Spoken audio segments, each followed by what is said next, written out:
மறுமலர்ச்சி திராவிட முன்னேற்ற கழகத்தின் முதன்மை செயலாளரும் திருச்சி நாடாளுமன்ற உறுப்பினருமான தோழர் துரை வைகோ அவர்கள் தன்னை முதன்மை செயலாளர் பொறுப்பிலிருந்து விடுவித்துக் கொள்வதாக இன்றைக்கு அறிக்கை வெளியிட்டிருந்தார்கள். அது குறித்து கழகத்தினுடைய பொதுச் செயலாளர் தலைவர் வைகோ அவர்களோடு கழகத்தினுடைய அவைத் தலைவர் ஆடிட்டர் அர்ஜுனராஜ் அவர்களும் மதுரை தெற்கு தொகுதியினுடைய சட்டமன்ற உறுப்பினர் அண்ணன் புதூர் பூமிநாதன் அவர்களும் நானும் தலைவர் வைகோ அவர்களிடத்தில் இது குறித்து நீண்ட நேரம் கலந்துரையாடினோம். எல்லா கருத்துக்களையும் உள்வாங்கிக் கொண்டு நாளை மறுமலர்ச்சி திராவிட முன்னேற்ற கழகத்தினுடைய நிர்வாக குழு கூட்டம் தாயகத்திலே நடைபெற இருக்கிறது.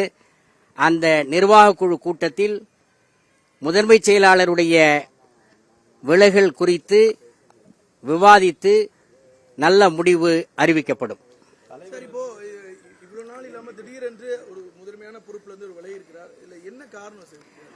இது முழுக்க முழுக்க உட்கட்சி விவகாரம். இதையெல்லாம் பொதுப்படியாக ஊடகங்களில் நாங்கள் சொல்ல வேண்டிய அவசியமில்லை.